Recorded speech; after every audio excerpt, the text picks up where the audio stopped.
नमस्कार, स्वागत है आप सभी का। आप देख रहे हैं एनएमएफ न्यूज, आपके साथ मैं हूं नम्रता चौधरी। अफगानिस्तान में महिलाओं के साथ कितनी बर्बरता हो रही है, शायद आपको ये बात नहीं पता होगी। इसलिए क्योंकि कोई भारत में रोने वाला ही नहीं है, कोई इस पर चर्चा ही नहीं कर रहा है।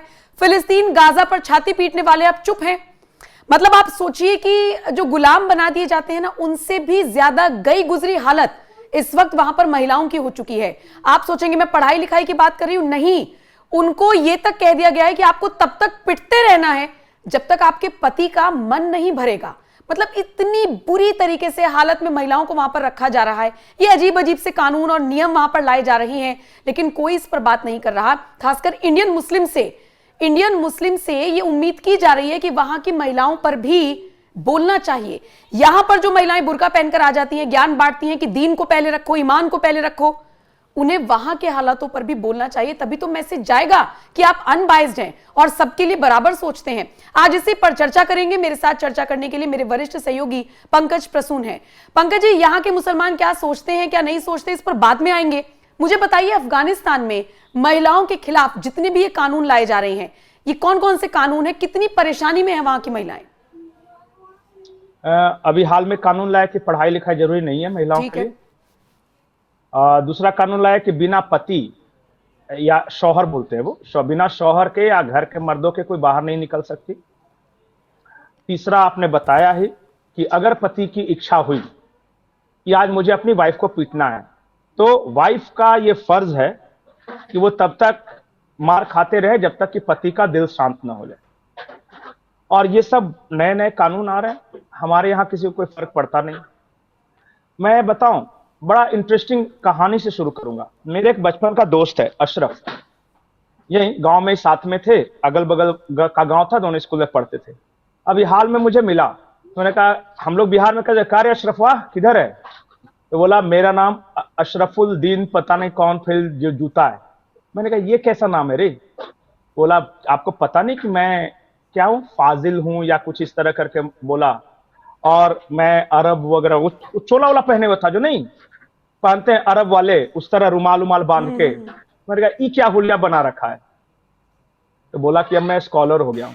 मैंने कहा हाँ तो बोला कि हम अरब हैं और हमने कुरान का ये किया है वो किया है, बहुत लंबा चौड़ा लिफाफा दिया उसने। तो मैंने कहा तू अशरफ था और अशरफुद्दीन उल मिल फिल फिल कर जूता पुता सब जोड़ दिया है आपस में, तो इससे क्या फर्क पड़ गया? आदमी तो तू वही है। ये है हीन भावना। मैंने ये जानबूझ के बताया।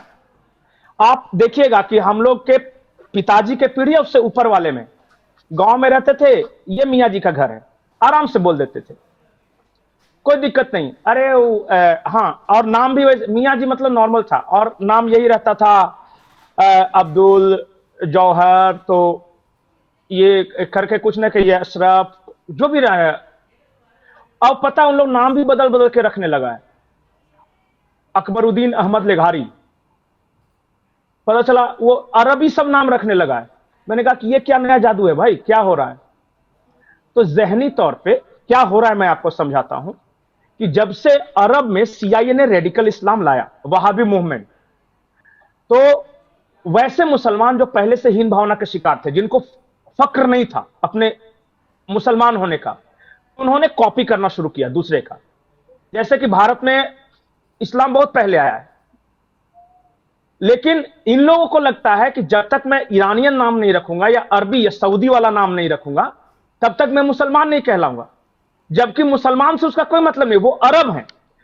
कल्चर इंडियन कल्चर हो सकता है, अरबी कल्चर हो सकता है, यूरोपियन कल्चर हो सकता है। इस्लाम का कल्चर से मतलब नहीं है। जो भी कुरान पढ़ता है वो तो मुसलमान है। इसके लिए आपको अरब का कल्चर अपनाने की जरूरत नहीं है, आपको इस्लाम अपनाने की जरूरत है। यह डिफरेंशिएट करना भूल गए। और इसका कारण है, कारण यह है कि ज्यादातर इस्लाम का जो कुरान हमारे यहां आती है, मैं एक आंकड़ा देख रहा था और यह फैक्ट्स की मैं बात कर रहा हूं, 50% मुसलमानों ने कभी कुरान नहीं पढ़ा है।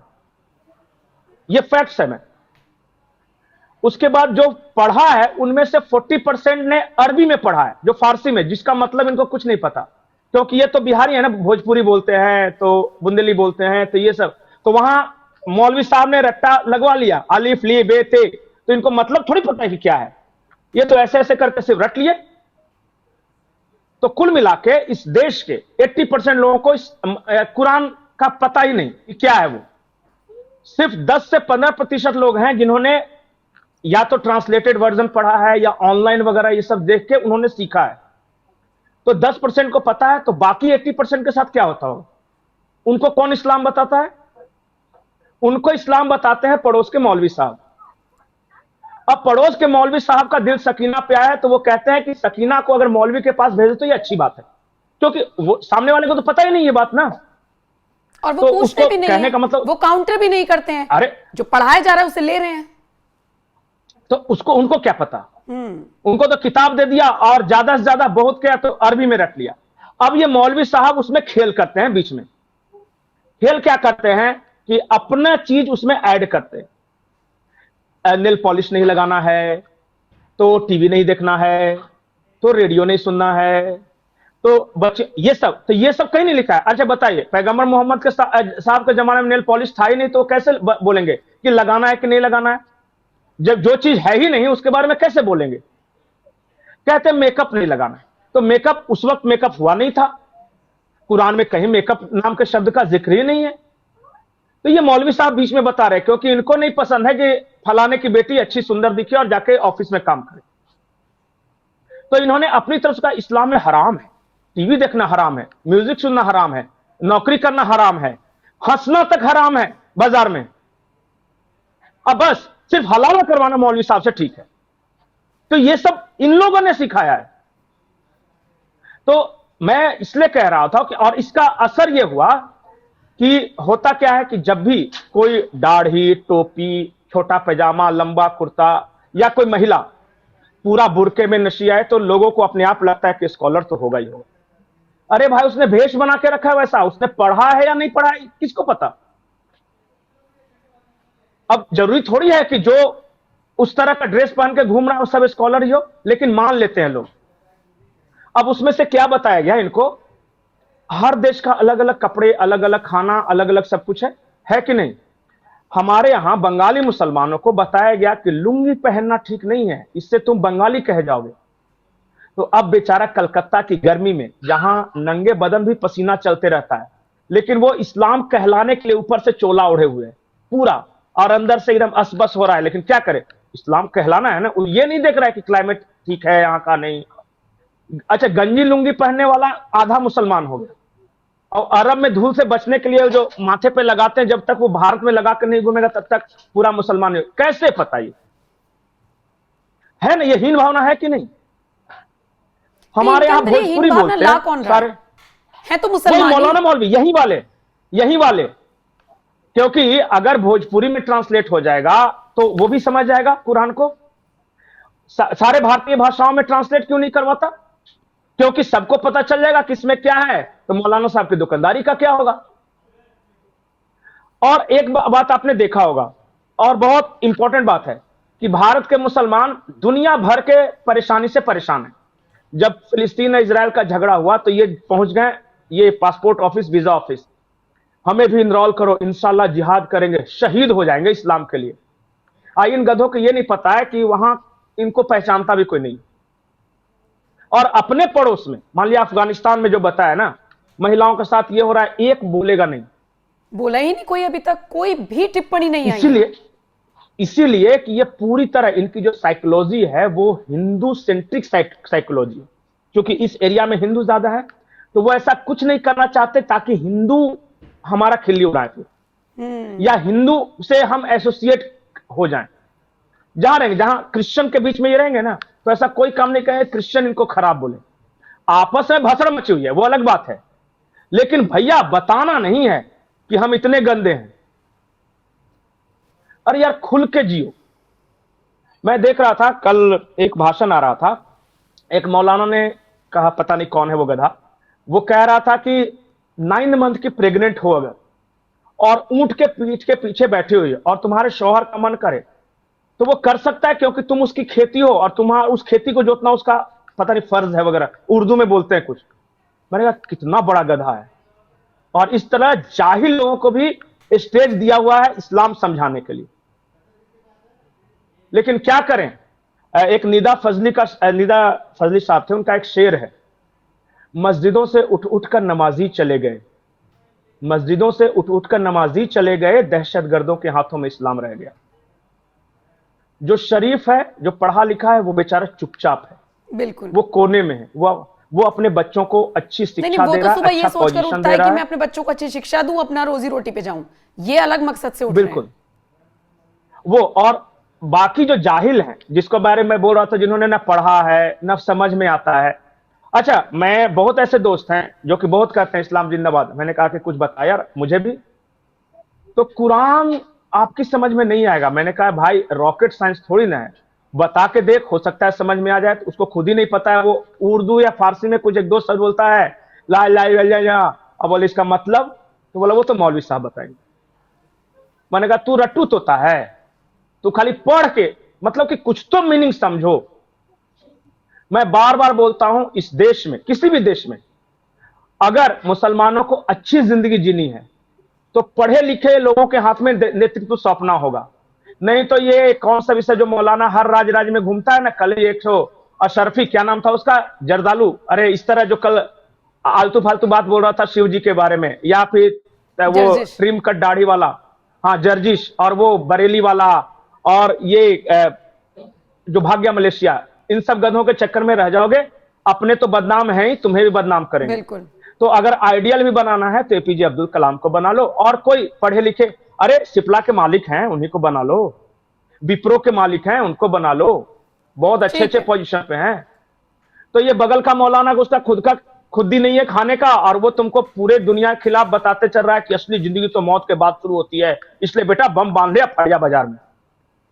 बोले कि मौलाना साहब आप फट जाओ पहले, कहीं पूछने पलट के कोई। बिल्कुल नहीं। और जिस तरीके से आप, अब जैसे आप मौलानाओं का जिक्र कर रहे थे, तौकीर रजा के अपने बच्चे कहाँ हैं, कोई पूछता ही नहीं है, बस आम मुसलमान बच्चों को बरगलाएगा, वो सड़कों पर आ जाते हैं। अब ये जिम्मेदारी मुझे लगता है मुसलमानों की भी होनी चाहिए पंकज जी, कौन आपको किस मकसद से उतार रहा है, पूछो पलट के।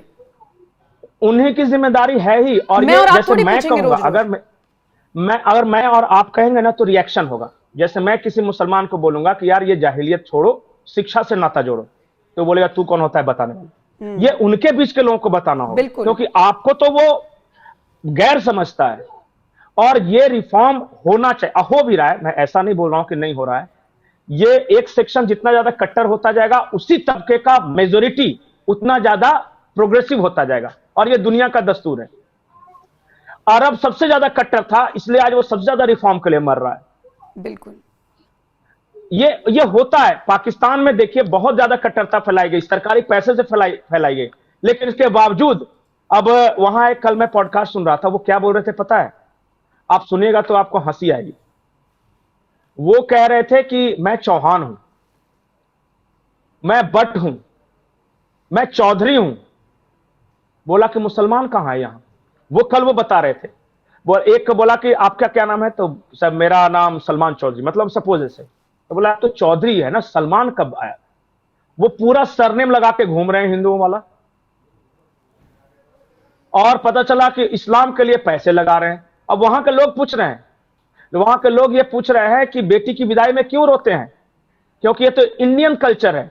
अरब में तो इस तरह रोने, वो यूरोप में तो कल्चर ही नहीं है। पाकिस्तान में क्यों रो रहे हैं जब बेटी विदा होती है तो?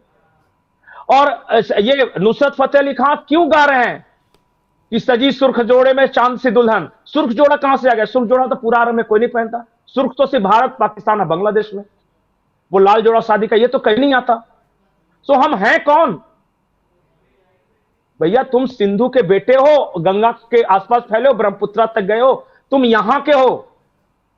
और सजी सुर्ख जोड़े में चांद सी दुल्हन को जब नुसरत फतेह अली खान गाते हैं तो पाकिस्तान में भी रोता है लोग और भारत में भी रोते हैं। ये है बॉन्डिंग। पर इंसानों को समझ में आता है ना, गधों को बॉन्डिंग कहां समझ में आएगी।